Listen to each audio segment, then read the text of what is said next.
The healthcare detective Frank Lalli has written a book for Simon & Schuster about how to get affordable healthcare called Your Best Healthcare Now. It is available online, in-store, wherever fine books are sold. Mr. Lalli is also the health correspondent for Parade and the former editor of Money and George magazines. And it's flu. Hi, Frank. How are you? It rhymes. Flew to you too. Flew to No, you no, too. no, flew to you too. After we talk, I have to weigh in here, but you go first, of course, because it's your show. Okay. Well, I'm going to start. I'm going to start this way. Have you ever been to Australia? Have you ever visited? I have not. You should put it on your list. I'm telling you, it is fabulous. I was very lucky when I was working for Reader's Digest International. I had several trips down to Australia. Sydney is wonderful. The Opera House, everyone has seen that. We saw Madame Butterfly there.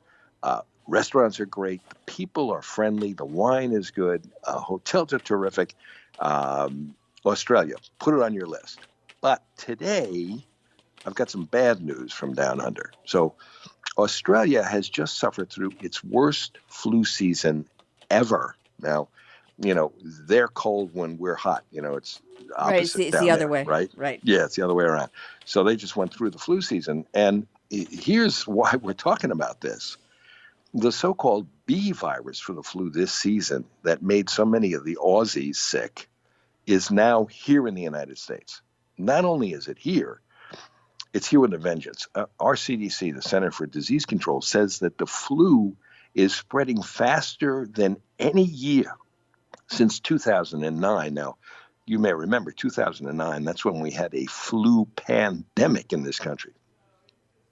So already in Connecticut, and it distresses me to report this, Joe, but 2 people over the age of 65 have died from the flu this season in Connecticut already. One person was in Litchfield County, the other was in Fairfield County. New York State just looked up the numbers. They just reported 185 cases, new cases, last week. And this is really sad to say. But one child in New York State has already died of the flu this season. That's a child in Monroe County. And here's the frustrating part, Joe, and you can weigh in now. Despite the dangers, nearly 40% of adults, I'm sure people and I know, say, you know what, I'm not going to get the flu vaccine this season. I made up my mind. I'm not doing it, even though it's plenty of time to get the flu season. It stretches all the way until April. You got plenty of time to get the vaccination and be protected. People say, we're not going to do it. And this part, I think, is close to criminal for me. Many of them aren't vaccinating their children either. Now, that's a sad state. Now, you were going to tell me some thoughts about this. I would not precisely that, but that I just heard some youthful young woman. The non-vaccination brings me actually to measles for 1 second, because I heard this youthful young this radio host say, I didn't realize that measles were back. Oh, jeez. Right, exactly. Well, so sorry about that. But the point being, we spent a lot of time on measles. No, yes. and I'm not. That's actually not my topic. It's someone has to be a grown up here and be responsible for whatever you do about inoculating your people against against the however you want to go about it. You've got to be responsible for doing that. And I agree completely. That's my point. And when it comes to flu, obviously same deal, but I just want to digress momentarily. And again, this might be an old thing, but I have seen people with the worst hygiene habits ever. And it's just,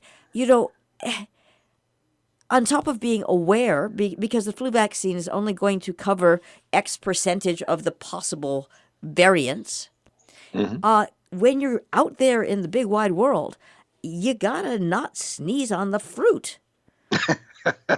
No, and you pick up your phone, you wipe your nose, and you pick up your phone, and you put your phone down, and you put it to your ear. It's just, I'm not trying to be germophobic. I'm simply trying to say, hey, there's such room for improvement on the, door handles, wash your hands, be aware front. That's what Yeah, I wanted to mention. Those are all good points. So I want to spend some time now. Let's people have all kinds of excuses for the reason they're not going to get the flu shot, right? And I've done the research. The excuses I've heard, all those excuses are bogus. So here's what we're going to do. I'll run through the common excuses that people have. I'll give you the excuses, but then I'll give you the facts. Okay, so a lot of people, and you sort of start off with, what's the big deal? It's just the flu. You get some aches and pains, you get a fever, a little sneezing, coughing. What's the big deal? Well, here's the big deal. Last season, more than 20% of us, 20%, 1 out of 5, 43 million people got the flu. And they got the flu, 650,000 of them ended up in the hospital. That's how dangerous it is. And here's the thing, Jill. 80,000 people in the United States died of the flu last season. 80,000. A stadium full of people died. That includes 185 children. So the flu passes. The flu is a serious and contagious disease. Still, people say, I'm not going to get the flu shot this year. And the reason I'm going to do it because it has all kinds of side effects. Okay. No, it doesn't. Okay. The only common side effect is soreness from the needle. That passes in a couple hours, a day at most. That's the side effect. Then people say, no, you're really not listening to me. The vaccine actually causes the flu. I saw that on the internet. It causes the flu. That, of course, is nonsense. The vaccine contains dead or crippled viruses, and they trigger our immune system to fight an actual flu virus. So the vaccine revs up our immune system. So the shot doesn't give you the flu. It protects you from the flu. All right, and how about this one? And this one is, you've heard people say this. Well, you know what? I'm young, I'm healthy, or, I never get the flu. I never get the shot. I never get the flu. All right, here are the facts. It's true that you're more vulnerable if you're sick or if you're older. But anyone, young, healthy, never got the flu, anyone can catch this highly contagious virus today. To your point, Jill, about your habits spreading that disease, people don't realize how contagious it is. If a person at home or at work gets the flu, that person remains contagious for up to a week after the symptoms subside. So you got the flu, you think you're past it. Well, you're not past it in terms of passing it on, which, of course, is the reason you should never go to work if you're sick. You don't feel right about yourself. Stay home. And I just have to interject on that because I cannot tell you the number of people. This is a radio station. People share microphones. I cannot tell you the number of people who come in hacking, sit down at the microphone and say, I'm not contagious. Really? Really? Thank you. Well, that's it just shows it's like, well, I've been sick for 3 days. I'm not. It just shows the lack of practical awareness of in a lot of people's cases of the human system. They don't understand. They just don't understand. They don't, and I can even be more critical than that. But here, just let's just stick to the science. You cough, you can spread that virus 6 feet. Okay, so you're 6 feet away from somebody, and they cough, and that virus can be transmitted to you. So, anyway, all right. Here's some more. Okay, the people say, and boy, this is so common. What's the point, right? The vaccine isn't very effective. It doesn't really stop the flu. It's not very good. So why should I even bother to get it? All right. The scientists fine-tune the vaccine every year to fight against what they think will be the most common viruses in the flu season, and that's sort of worldwide. So the vaccines guard against 3 or 4 strains that they think will be the dominant strains. Now, that's not all strains. I'll give you that. And it certainly doesn't include mutations later in the season. So last season, the shot was around 40% effective. Now, that's not great. It's only 40% effective. I'm not bragging about that. But Jill, I was never a whiz at math, but I get this part of it. 40% of protection is better than no percent of protection. I mean, come on. That's true. I mean, please. Furthermore, listen to these statistics. Okay, you got a vaccine that's only 40% effective. Not great. It prevented 7 million cases last season. 7 million, 3.7 million doctor visits that cost you money when you show up there. 109,000 hospitalizations where you're serious enough to be admitted into a hospital and kept for observation. And here's the bottom line, Joe. That highly ineffective virus, okay, that saved 8,000 lives. People who wouldn't got the flu shot, okay, 8,000 more people would have died. So I'm trying to say to you, get the flu shot. And here's another myth. You may have heard this one. They say, well, certainly if you're a pregnant woman, you shouldn't get vaccinated. It won't be good for you. It won't be good for the baby. Okay. Here's my mathematical answer to this, okay? Fourth grade math, okay? That's exactly 100% wrong. The opposite is true. Pregnant women should get vaccinated to protect themselves and then their newborn babies for up to 3 months or so by passing on the immunity through their breast milk. So they're helping themselves. And if they're breastfeeding, they're passing that immunity on to their children before the children can get vaccinated and protect them from the flu. You don't want a baby getting the flu. That certainly is dangerous, and the child could die. Same thing with, you've got Parkinson's disease, you've got diabetes. Oh, gee, you're vulnerable. Don't get the flu. Don't get the shot. It'll give you the flu. Just the opposite. You need the protection more than ever. So should we talk to the bottom line here? What our listeners should do? Should we talk about that a little bit? Yes, always.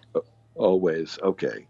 So look, everyone, I just said that, right? Everyone over 6 months of age should get vaccinated.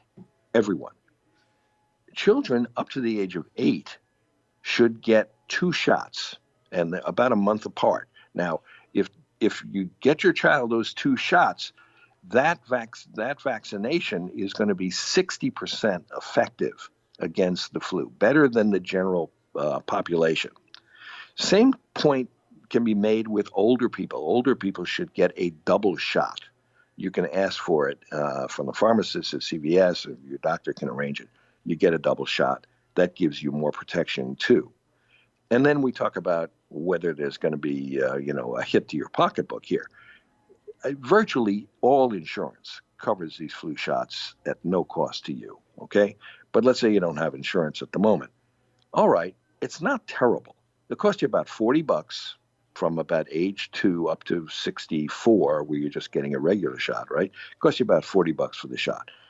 Over 65, then you're getting that double shot. That's going to cost you about $70. If you go to Costco, they have this policy. It's just a flat fee of $20 for all members. So it's worth it. Just to, if you don't have insurance, there's Costco option for you at $20. And lastly, this argument about, the flu season, it's already too late. It's too late. No, it's not too late. Time is of the essence here, because it's going to stretch all the way until April when it gets warm. And if you get your shot today, it's still going to take 2 to 4 weeks before it kicks in to your immune system. So you don't want to wait. You want to go immediately to your pharmacist or Walgreens, CVS, whatever is right around the corner from you. Get your flu shot. Get protected. Don't get the flu this year. If you get the flu, as Jill reminds everyone here, be careful about coughing and sneezing and getting other people infected as well, okay? And so washing take your care hands. of yourself and take care of your neighbors and your family members. Thank you very much, Frank, the healthcare detective and the health correspondent for Parade. Send your questions or concerns about finding affordable health care or anything else to healthcaredetective@robinhoodradio.com. Frank will try to address as many of your questions as he can on future broadcasts. Also look for his book, Your Best Healthcare Now, available online, in store, and, as anyone who listens knows, on my desk.